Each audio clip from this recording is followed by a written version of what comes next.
लिखा है इसलिए कि हम सब के सब अक्सर खता करते हैं। कोई बरी नहीं है इस बात से कि वो खता नहीं करता। और उसकी वजह क्या है? क्योंकि हमारी ज़ुबान बीमार है। इससे पहले कि हम जिस्मानी शिफा पाए, हमारी ज़ुबान को शिफा की ज़रूरत है। आप कहते हैं मेरे गुर्दे ठीक हो जाए, मेरा जिगर ठीक हो जाए, मेरा दिल ठीक हो जाए, मेरी आंखें ठीक हो जाए, मेरा ब्लड प्रेशर ठीक हो जाए, मेरी शुगर ठीक हो जाए। तो फिर आज शाम आपके लिए पैगाम है, इन सारी शिफाओं से पहले आपकी ज़ुबान को शिफा की ज़रूरत है। आपकी ज़ुबान बीमार है, इसलिए आपके बाकी अज़ा बीमार है। वो अज़ा जो नज़र आते हैं या नहीं भी आते। कलाम खुदा में से आज इस वीडियो को देखें, लाइक करें, सब्सक्राइब करें, शेयर करें और बेल आइकन दबाना जरूर करें ताकि खुदा का कलाम फैलता जाए और आप बरकत पाते जाए। आज की तिलावत याकूब के ख़त में से, याकूब 3 बाब है, उसकी पहली 12 आयात को हम तिलावत करेंगे। आओ कलाम खुदा पर गौर करें। खुदावंद के कलाम मुकद्दस में यूं रकम है, ऐ मेरे भाइयों, तुम में से बहुत से उस्ताद ना बने, क्योंकि जानते हो कि हम जो उस्ताद हैं ज़्यादा सज़ा पाएंगे। इसलिए कि हम सब के सब अक्सर खता करते हैं। कामिल शख्स वो है जो बातों में खता ना करे, वो सारे बदन को भी काबू में रख सकता है। जब हम अपने काबू में करने के लिए घोड़ों के मुंह में लगाम दे देते हैं तो उनके सारे बदन को भी घुमा सकते हैं। देखो, जहाज़ भी अगरचे बड़े बड़े होते हैं और तेज़ हवाओं से चलाए जाते हैं, तो भी एक नहायत छोटी सी पतवार के ज़रिया से मांझी की मर्ज़ी के मुआफिक घुमाए जाते हैं। इसी तरह ज़ुबान भी एक छोटा सा उज़्व है और बड़ी शेखी मारती है। देखो, थोड़ी सी आग से कितने बड़े जंगल में आग लग जाती है। ज़ुबान भी एक आग है। ज़ुबान हमारे अज़ा में शरारत का एक आलिम है और सारे जिस्म को दाग लगाती है और दायरा दुनिया को आग लगा देती है और जहन्नम की आग से जलती रहती है। क्योंकि हर किस्म के चुपाए और परिंदे और कीड़े मकोड़े और दरियाई जानवर तो इंसान के काबू में आ सकते हैं और आए भी हैं, मगर ज़ुबान को कोई आदमी काबू में नहीं कर सकता। वो एक बला है जो कभी रुकती ही नहीं, ज़हरे कातिल से भरी हुई है। इसी से हम खुदावन और बाप की हम करते हैं और इसी से आदमियों को जो खुदा की सूरत पर पैदा हुए हैं बद्दुआ देते हैं। एक ही मुँह से मुबारकबाद और बद्दुआ निकलती है। ऐ मेरे भाइयों, ऐसा ना होना चाहिए। क्या चश्मा के एक ही मुँह से मीठा और खारा पानी निकलता है? ऐ मेरे भाइयों, क्या अंजीर के दरख्त में जैतून और अंगूर में अंजीर पैदा हो सकते हैं? इसी तरह खारी चश्मा से मीठा पानी नहीं निकल सकता। मुकद्दस कलाम के पढ़े, सुने, समझे और कबूल किए जाने पर खुदावंद की बरकत। सब कहे आमीन। आज का टॉपिक, कामिल शख्स वो है जो बातों में खता ना करे। दूसरी आयत है, लिखा है इसलिए कि हम सब के सब अक्सर खता करते हैं। सब के सब, चंद एक नहीं, सब के सब। कोई बरी नहीं है इस बात से कि वो खता नहीं करता। और उसकी वजह क्या है? क्योंकि हमारी ज़ुबान बीमार है। इससे पहले कि हम जिस्मानी शिफा पाए, हमारी ज़ुबान को शिफा की ज़रूरत है। आप कहते हैं मेरे गुर्दे ठीक हो जाए, मेरा जिगर ठीक हो जाए, मेरा दिल ठीक हो जाए, मेरी आंखें ठीक हो जाएं, मेरा ब्लड प्रेशर ठीक हो जाए, मेरी शुगर ठीक हो जाए। तो फिर आज शाम आपके लिए पैगाम है, इन सारी शिफाओं से पहले आपकी ज़ुबान को शिफा की ज़रूरत है। आपकी जुबान बीमार है, इसलिए आपके बाकी अज़ा बीमार हैं। वो अज़ा जो नजर आते हैं या नहीं भी आते। फिलोसफर कहते हैं कि जुबान इतनी खतरनाक है कि खुदा ने इसे 32 सलाखों के पीछे कैद किया हुआ है। दंद किन्ने ने ताड़े? इसकी संगीनी को फिलोसफर इस तरह बयान करते हैं कि इसको कैद करने के लिए खुदा ने 32 सलाखें जो हैं, आपके 32 जो दांत हैं, इसको इन 32 सलाखों के पीछे कैद किया हुआ है। एक ये नजरिया पेश करते हैं, ख्याल। फिर दूसरा एक और ख्याल पेश करते हैं कि जुबान जो है इसलिए स्लिप हो जाती है क्योंकि ये हर वक्त गीली जगह पर रहती है। सलाइवा जो आपके मुंह में होता है, बतौर मसीह ये आपकी जिम्मेदारी है। चर्च ने ये डिसिप्लिन आपको सिखाया है। चर्च सिर्फ आपको गीत गाना, दुआएं करना या इबादत करना नहीं सिखाता। चर्च आपको पब्लिक प्लेसेस पर, मार्केट प्लेसेस पर, मुआशरे के अंदर, दुनिया के अंदर जिंदगी कैसे आपने बसर करनी, इसके बारे में भी बताता है। जिंदगी और दीनदारी के मुतल्लिक, जिंदगी जो आप जमीन पर गुजारते हैं, दीनदारी जो आसमान से जुड़ी हुई है, दोनों तरह से चर्च ने दुनिया को सिखाया है। तो जहां भी आप जाएं, आप इन मैनर्स का, इन चीजों का ख्याल रखें। जुबान इतनी खतरनाक है कि खुदा ने इसे 32 सलाखों की जेल में रखा हुआ है, कैद किया हुआ है। पीछे है, ये आपके दांतों के पीछे है, और ये इसलिए स्लिप हो जाती है क्योंकि हर वक्त गीली जगह पर रहती है। और एक स्कॉलर लिखता है, loose lips sink the ships. जहाज डूब जाता है ना, उससे इसको तशबीह दे रहा है कि जो होंठ, जो जुबान आउट ऑफ कंट्रोल है, किसी के इख्तियार में नहीं है, ऐसे ही बोले चले जाते हैं, बेफसील शहर की मानें आउट ऑफ कंट्रोल, तो वो लोग जो हैं उस जहाज की तरह हैं जो गहरे पानी में डूब जाता है। Loose lips sink the ships. बड़े बड़े जहाज गर्क हो जाते हैं, तबाह हो जाते हैं।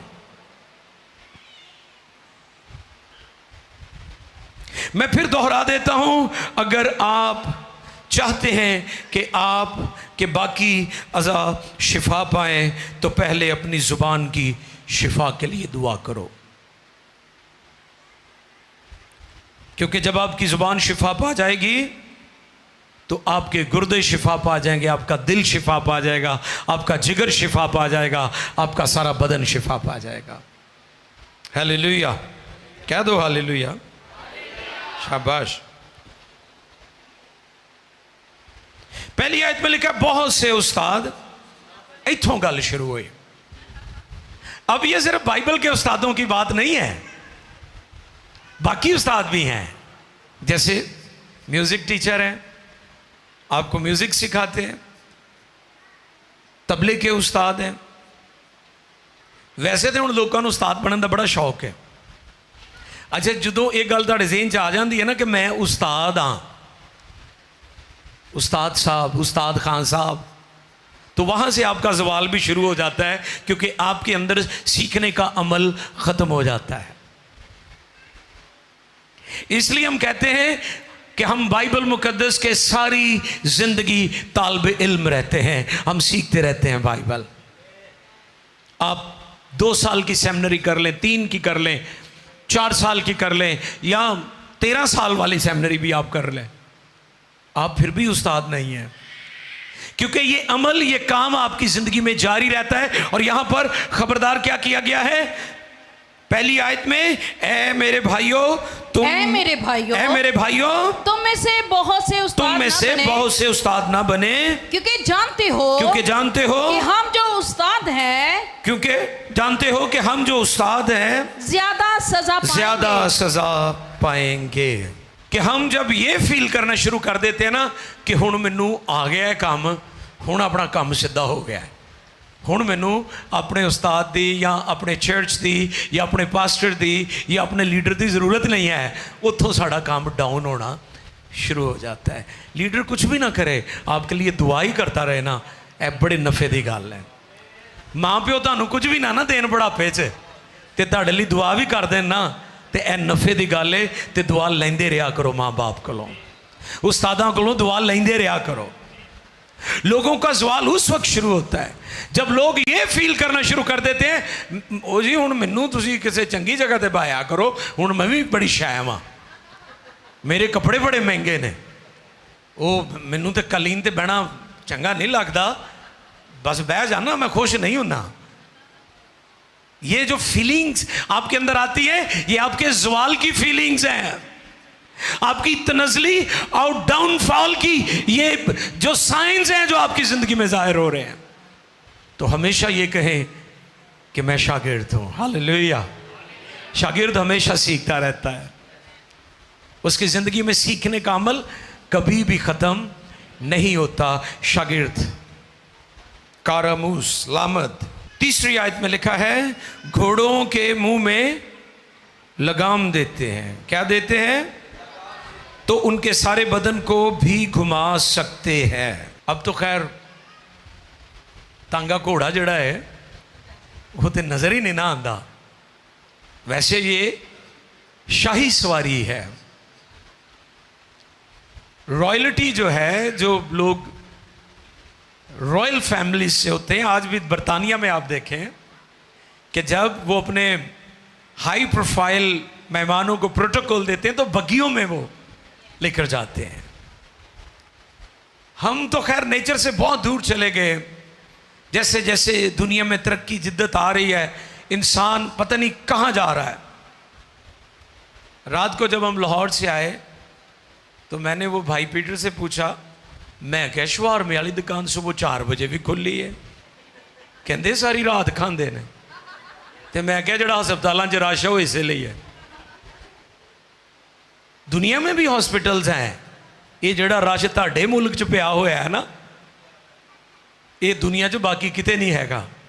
क्योंकि जड़ा काम दिने करने वाला तुसीं रात नूं करन दे हो, ते जड़ा रात नूं करने वाला वो दिने कर रहे हो। इस पर पहले भी मैंने बताया था कि आप रात को अगर सोएंगे तो आपकी बॉडी फंक्शन उसी तरह करेगी जैसे नेचर ने आपको डिजाइन किया है।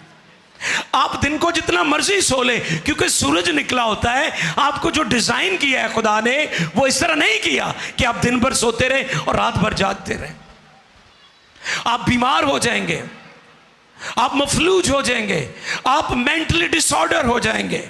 आपकी जिंदगी में मुख्तलिफ बीमारियों और तरह तरह की परेशानियों का दरवाजा खुल जाएगा अगर आप नेचर के खिलाफ चलेंगे। घोड़ों को लगाम किस लिए डालते हैं? वो उनके बदन को, हालांकि घोड़ा बड़ा ताकतवर होता है, घोड़े की ताकत, सांड की ताकत,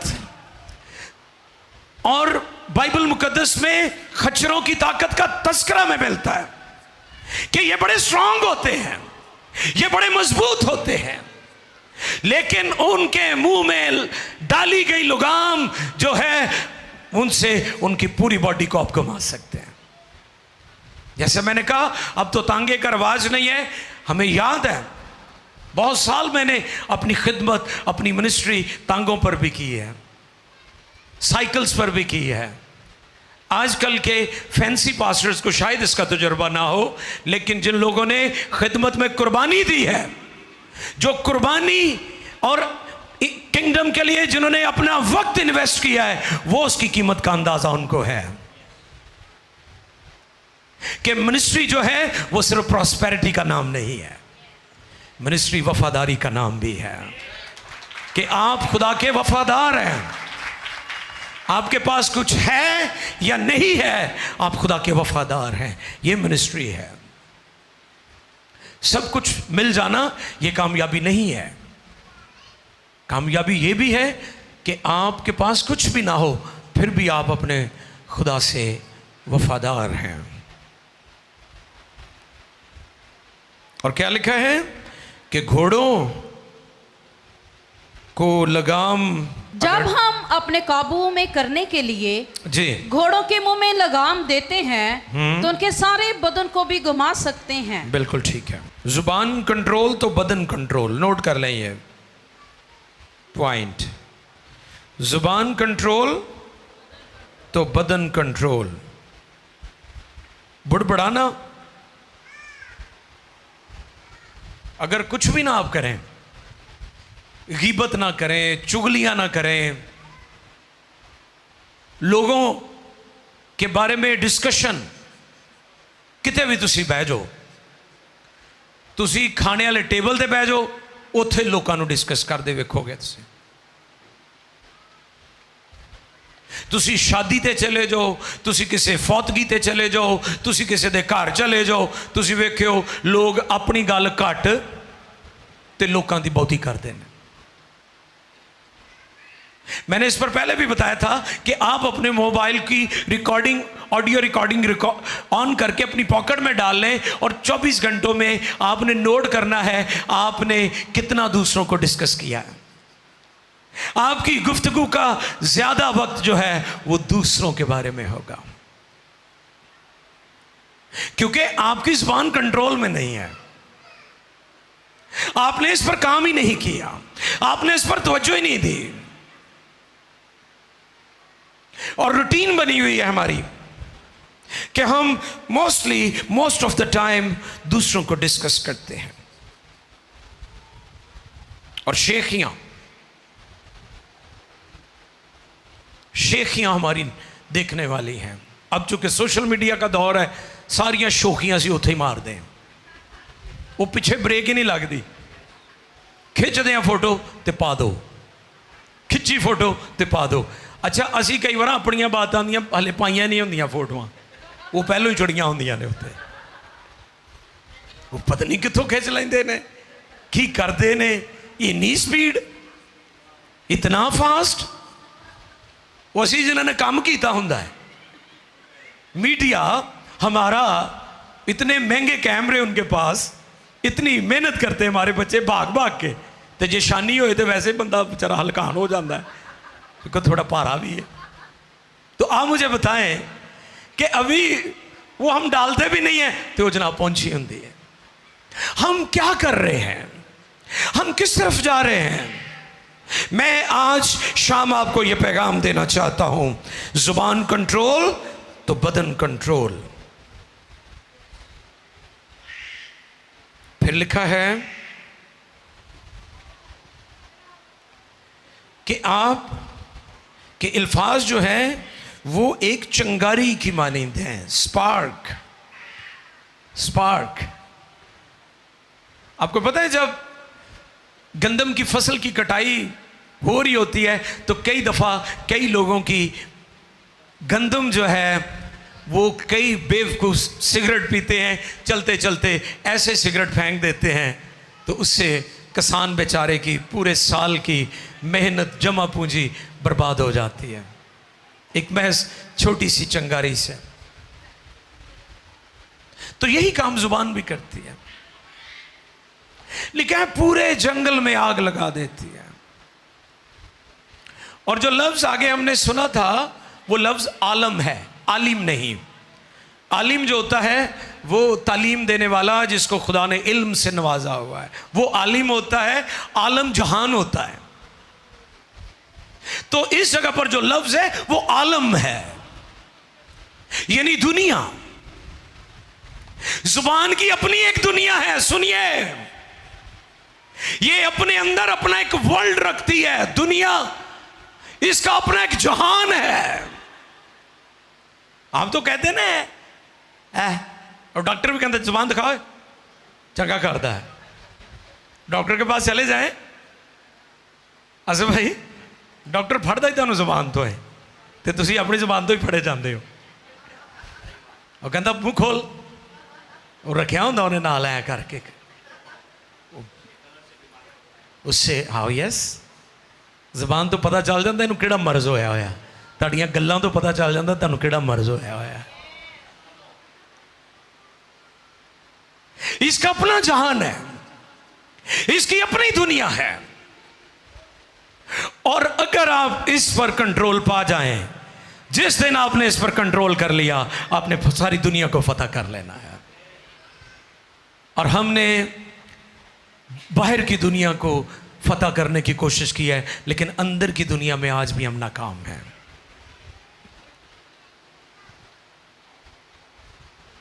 शरारत का आलम, लफ्ज क्या इस्तेमाल हुआ है? शरारत का। अल्फाज क्या है? शरारत का, यानी शरारतों की दुनिया, आलम जहान, दुनिया आपके अंदर है, शरारतें तो अंदर बसी हुई हैं, शरारतें तो अंदर से निकल रही हैं। और लोग एक बात करके ऐसा फसाद बर्पा कर देते हैं कि सारा मुआशरा, सारी सोसाइटी, पूरा ख़ानदान, पूरा घराना, शख्सियत, किरदार, आपका मेल मिलाप, आप तन्हा रह जाते हैं, लोगों से कट ऑफ हो जाते हैं। कहते दी जुबान नहीं चंगी, इनू ना मुँह लाई, कहते हैं ना, कहते इनू ना मुँह लाई, यदि जुबान बड़ी खतरनाक है। आप कट ऑफ हो जाते हैं लोगों से, आप सोसाइटी से कट ऑफ हो जाते हैं, लोग आपसे मोहब्बत की बजाय नफरत करते हैं, क्योंकि ये शरारत का आलम है, ये शरारत की दुनिया है। और इसलिए मैंने शुरू में कहा, खुदा ने इसे 32 सलाखों के पीछे कैद किया हुआ है। ये शरारत की दुनिया, शरारत का जहान है, दाग लगाती है। क्या लिखा है? क्या करती है? दाग क्या करता है? अक्सर लोग हमारे ऊपर भी वो फ्लावर्स फेंकते हैं ना, तो पानी भी होता है, तो वो पॉकेट में चले जाएं। तो मेरी ये चिट्टियाँ शर्टां काफ़ी सारी ख़राब हुई हैं। वो जब भी मैं प्रेस करवाता हूँ घर में, मैं सब तो पहले उसकी पॉकेट चेक करना कि वो मीटिंग ते जाना है, तो दाग नहीं ये उत्ते होने चाहिए। दाग हो तो आप एम्बैरेस्ड होते हैं, एम्बैरेसिंग होती है, आपको शर्मिंदगी होती है। आपकी ज़ुबान ऐसा दाग लगाती है कि आप शर्मिंदा हो जाते हैं लोगों के सामने, आपका कॉन्फिडेंस चला जाता है, आप कॉन्फिडेंस लूज कर जाते हैं। वजह क्या है? आपकी ज़ुबान दाग लगाती है। क्या करती है? दाग लगाती है, दाग लगाती है। ये आपको तन्हा कर देती है। मुझे अफसोस जो लोग गाली देना अपना फख्र समझते हैं, और इसमें मैं माजरत के साथ, अदब के साथ अपने बुजुर्गों को ये बात कहना चाहता हूँ, जो ये समझते कि गाल कढ़ना मेरे लिए बड़ी इज्जत दी गाल है, आपके लिए शर्मिंदगी की बात है। अगर आप किसी को गाली देते हैं, अब्यूज लैंग्वेज यूज करते हैं आप, ये कोई फख्र की बात है? आप कहें जी हो मैं उन्होंने 5-7 गालां कटियां, वो सीधा हो गया, तो तुसी चंगा काम किया है। लिखा है नरम जुबान, वाह, ये काम करें जो खुदा के कलाम ने कहा है। ये मेयार होना चाहिए आपका, एक मसीही की जुबान, एक क्रिश्चियन की जुबान। ऐसे लोग जो यीशु के हैं, वो दुनिया को बताएं कि हमारी जुबान बताती है कि हम यीशु से हैं, हम यीशु के हैं, क्योंकि वो गाली खाकर गाली नहीं देता था। और हम असी जिन्नी देर तक कहने बुरे दे घर तक नहीं ना मैं गया, तो मेरिया भैणा भी मैं बुरे दे घर तक जानी हाँ। अफसोस, ऐसी गुफ्तगू, ऐसा तौर तरीका हमारा है कि हम ये कहते हैं कि हम यीशु के हैं। पतरस के बारे में क्या लिखा है? लौंडी ने क्या कहा कि ये भी यीशु के साथ है। तो उसने इनकार किया। वो तो खुदा ने चूंकि कह दिया था कि पीटर मेरा 3 बार, वो तो होना था। अब उसने पहचाना कैसे कि ये यीशु के साथ है? उसने कहा तू मुकर, तू मान या ना मान, तेरी बोली यीशु जैसी है। जो यीशु के हैं वो यीशु जैसी गुफ्तगू करते हैं। अगर आप मसीही हैं, अगर आप क्रिश्चियंस हैं, तो आपकी बोली मेरे यीशु जैसी होगी। अगर आप क्रिश्चियन हैं, अगर आप मसीही हैं, तो आपके किरदार और गुफ्तार में मेरे यीशु की खुशबू आएगी। जहन्नम की आग से जलती रहती है। अच्छा, जहन्नम की आग से क्यों रिलेट किया गया इस बात को? जहन्नम की आग से जलती रहती है जुबान। कलाम में लिखा है कि जो जहन्नम की आग है ना, वहां ना कीड़ा मरता है, वहां पर कीड़ा नहीं मरता। यह है जहन्नम की आग। ना वहां चैन मिलता है, ना सुकून मिलता है, बेचैनी, बेकरारी, पीस नहीं है, शांति नहीं है। आप देखें, आप निकम्मी गुफ्तगू करें, उसके बाद आपके अंदर पीस नहीं होगा। बेचैनी अबतरी रहेगी आपके अंदर, इस्तराब होगा आपकी जिंदगी में। आप खौफ में मुब्तला रहेंगे, क्योंकि आपकी जुबान आपको जलील करवाएगी और यह फियर आपकी जिंदगी का पीछा करता रहेगा। क्योंकि जहन्नम की आग बुझती नहीं। आप अंदाजा लगाएं जुबान की संगीनी और जुबान का मिसयूज जो है किस कदर खौफनाक है। 7वीं आयत में लिखा है कि इंसान ने सब चीजों पर काबू पाया है। हर किस्म के चुपायों, हर किस्म के चुपायों और परिंदे और कीड़े मकोड़े और दरियाई जानवर तो इंसान के काबू में आ सकते हैं और आए भी हैं मगर जुबान को कोई आदमी काबू में नहीं कर सका। वो एक बला है। वो एक बला है। कैसे अल्फाज इल्हाम के अंदर मौजूद है? वो एक बला है जो कभी रुकती ही नहीं, जहरे कातल से लफ्ज मार डालते हैं। कलाम में क्या लिखा है? लफ्ज मार डालते हैं, जहरे कातिल से भरी हुई है। आपकी जेलें क्यों भरी हुई हैं भाई? बताएं मुझे। थाने क्यों भरे हुए हैं? लोगों की जुबान उन्होंने काबू च नहीं की।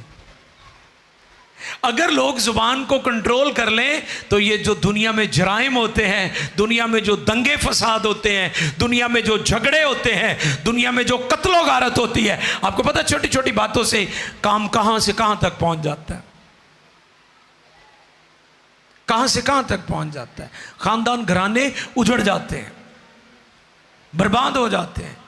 नतीजा क्या होता है? मुकदमे एक दूसरे पर चलते हैं, लड़ाई झगड़े दंगे फसाद का नतीजा निकलता है मुकदमेबाजी। फिर आप उजड़ते हैं, फिर आप बर्बाद होते हैं, आपके घर उजड़ गए, जेलें भर गई। और अगर लोग इस प्रिंसिपल को सीख लें, जिप योर लिप्स, बोले मेरे साथ, जिप योर लिप्स। जे तुसी जिप ला लो ना, फिर हालात बेहतर हो सकते हैं। फिर 9वीं आयत पढ़िए जी, ये बड़ी खास है। मेरे पहले पैगामात में भी इस आयत पर मैंने पैगाम दिया है जी। 9वीं आयत। इसी से हम खुदावन और बाप की हमद करते हुए, इसी से हम खुदावन और बाप की हमद करते हैं और इसी से आदमियों को जो खुदा की सूरत पर पैदा हुए हैं बद्दुआ देते हैं। मसीहत के अंदर बद्दुआ का कोई कॉन्सेप्ट नहीं है। आपका सब कुछ भी उजड़ जाए और चला जाए, फिर भी आप किसी को बद्दुआ नहीं दे सकते। और ये उस वक्त हुआ जब मुकद्दस मूसा की लाश पर लूसीफर के साथ और खुदा के फरिश्ता मिकाइल का आपस में उनकी बहस हुई, तो वहां पर हम इस बात को सीखते हैं कि उस पर लानत नहीं की गई। ये खुदा का कलाम है, ये इंजील की तालीम है कि आपने लोगों पर लानतें नहीं करनी। और आपने क्या करना है? अपने दुश्मनों से मोहब्बत और सताने वालों के लिए। ये सिर्फ बाइबल ने सिखाया, दुनिया में किसी और जगह पर ये कॉन्सेप्ट नहीं। आप ढूंढ ले पूरी दुनिया में, ये तालीमात मेरे खुदावंद यीशु की हैं और ये इंजील की हैं। मत्ती रसूल की मार्फत लिखा गया इंजीली बयान 12वें बाब की 34वीं आयत मुकद्दस से लेकर 37वीं आयत तक हम पढ़ेंगे। और देखें, ऐ शाम के बच्चों, तुम बुरे होकर क्यों कर अच्छी बातें कर सकते हो? तुम बुरे होकर क्यों कर अच्छी बातें कर सकते हो? क्योंकि जो दिल में भरा है। क्या लिखा है? जो दिल में भरा है। कहने के नहीं, ये जुबान दा ही कौड़ा है, दिल बड़ा चंगा है। तो यहां पर क्या लिखा है? जो दिल में भरा है। क्योंकि जो दिल में भरा है, क्योंकि जो दिल में भरा है वही मुंह पर आता है। वही मुंह पर आता है। अच्छा आदमी अच्छा खजाना से, अच्छे, हाँ जी, अच्छा आदमी अच्छे खजाना से अच्छी चीजें निकालता है। अच्छी चीजें निकालता है। और बुरा आदमी बुरे खजाना से बुरी चीजें निकालता है। और मैं तुमसे कहता हूँ कि जो नकम्मी बात, जो नकम्मी बात लोग कहेंगे अदालत के दिन उसका हिसाब देंगे। कम ऑन, आपकी अदालत होगी। ये जो गॉसिप्स करते हैं ना, अब चुगलियां, तुम ये ना कहो कि करके ताड़ी जान छुट जानी है। इसके लिए आपकी अदालत होगी, क्योंकि जो नकम्मी बात करेगा उसको अदालत में इसका हिसाब देना पड़ेगा। आपको कटहरे में खड़ा करेगा, आप भूल जाएंगे, लेकिन खुदा की अदालत होने को है। क्योंकि तू अपनी बातों के सबब से रासबाज ठहराया जाएगा और अपनी बातों के सबब से कसूरवार ठहराया जाएगा। अब गौर करें, अब यहां पर फैसला भी हो जाएगा कि आप रासबाज है या नाराज है, आप फिरदौस में जाएंगे या जहन्नुम में जाएंगे। ये सीरियस मैटर है, ये संजीदा बात है। आपकी जुबान आपके कंट्रोल में होनी चाहिए। इससे भी बढ़कर कि आपके होंठों पर पहरा होना चाहिए। मेरे होंठां दी कर रखवाली ते मुंह ते निगे। खुदा दे कलाम दा पहरा होएगा तो फिर चंगियां गल्लां करोगे, वरना तुहानू अदालत उन्हें फड़ लेना इस गल ने। आप तो एबजोइयां गॉसिप्स करते हैं, चुगलियां करते हैं, और आप समझते हैं कि चल बड़े खुश होंगे हो खट्टियां मिठियां गल्लां करके। लेकिन इसके लिए खुदा आपको नकम्मी बात का हिसाब देना होगा आपको, क्योंकि बातों के सबब से रासबाज और कसूरवार ठहराए जाए। मत्ती 15वें बाब की 18वीं आयत, मत्ती रसूल की मार्फत लिखा गया इंजीली बयान 15वां बाब 18वीं से 20वीं आयत तक पढ़िएगा जी। मत्ती 15:18। और देखें खुदा के कलाम में से 15वें बाब की 18वीं से 20वीं आयत तक। क्योंकि जो बातें मुंह से निकलती हैं वो दिल से निकलती हैं। वो कहां से निकलती हैं? दिल से निकलती हैं। आगे, और वही आदमी को नापाक करती हैं। आपकी बातें आपको नापाक कर देती हैं। फिर क्योंकि बुरे ख्याल खून रेज। अच्छा, यहां पर खून रेजी नहीं लिखा, एक कम वधिया होया है। गौर कर रहे हैं इस बात पर? अब यहां पर सीगा जो है वो वाहिद नहीं बल्कि जमा इस्तेमाल हुआ है। क्या इस्तेमाल हुआ है? खून रेजियां। आगे, क्योंकि बुरे ख्याल खून रेजियां जनाकारियां हरामकारियां चोरियां झूठी गवाहियां बदगोइयां दिल ही से निकलती हैं। दिल ही से निकलती हैं। यही बातें हैं यही बातें हैं जो आदमी को नापाक जो करती आदमी हैं, को नापाक करती हैं। मगर बगैर हाथ धोए खाना बगैर हाथ धोए खाना आदमी को नापाक नहीं करता। एतराज किया सी उन्होंने, वो इत्थे तक रखी हुई सी। फरीसियां ने अपनी पाकीज़गी, हाथ धो लिया, मुंह धो लिया, गिट्टे धो ले, कूड़ियां धो लिया।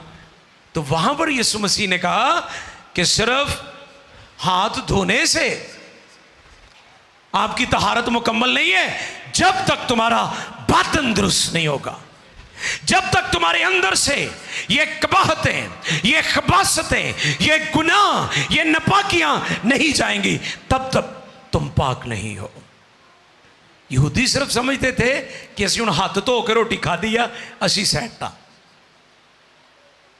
अच्छी बात है, जिस्मानी पाकीज़गी होनी चाहिए, सेहत के लिए बहुत ज़रूरी है, लेकिन सुन लीजिए, इसका ताल्लुक बातनी पाकीज़गी से नहीं है। जिस्मानी पाकीज़गी अच्छी है। लूका 4 बाब की 22वीं आयत देखिए जी। लूका तबीब की मार्फत लिखा गया इंजीली बयान 4 बाब चैप्टर 4, लूक चैप्टर 4 22वीं आयत आखिरी और बात। सब ने उस पर गवाही दी, और सब ने उस पर गवाही दी, उस पर गवाही दी। और उन पुरफजल बातों पर, कौन सी बातें? पुरफजल जरा बातों बोले पर, बोले इस हिस्से को बोले कलाम के, कौन सी बातें? तो कौन सी बातें आपके मुंह से निकलनी चाहिए? और पुरफजल गल्लां कराया करो तुसी, जिहदे विच खुदा दा ग्रेस नजर आए। तुसी क्या करो, मेरे ते भी ग्रेस होया ते मैं भी ग्रेसफुल हाँ, मैं भी लोगों ते ग्रेस करांगा। जानते हुए भी खामोश रहना ये बड़े आदमी का काम है। राज फाश करना ये लुतरापन है। क्या लिखा है यहां पर?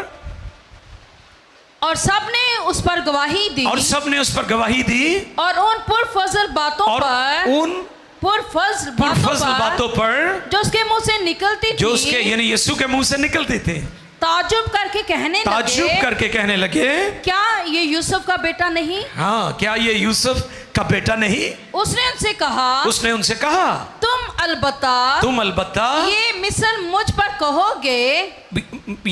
पर कहोगे कि ए हकीम अपने आप को तो अच्छा कर, जो कुछ हमने सुना है कफरनहूम में कहा गया। क्या कर रहे थे वो यीशु की पुरफजल बातों को सुनकर हैरान हुए ते नाल ही रिश्तेदारी दियां गल्लां शुरू कर लियां। वो जिवें कहंदे नहीं मैं तेनू जानदा वां, वो जी मैं ते वड्डियां नू भी मैं जानना। और भाई मन्नो, खुदा जे किसी नू बरकत दिंदा है, खुदा किसी नू सरफराज करता है, जे खुदा ने किसी नू उठाता है, खुदा ने किसी नू कबूल कर लिया है, तो फिर तुसी भी उन्होंने कबूल कर लो। ये थे तरीके फकियों फरीसियों के टकोचले जिन्हों कहीदा है कि किसी नू कबूल ही नहीं करना, ओदी बरकत नू कबूल ना करना, ओदी सरफराजी नू ना मनना। और मैं अक्सर कहता हूं जिसे खुदा कबूल करे उसे आप भी कबूल करें, जिसे खुदा छोड़ दे उसे आप भी छोड़ दें। ये खुदा का बिजनेस है, आपका बिजनेस नहीं है।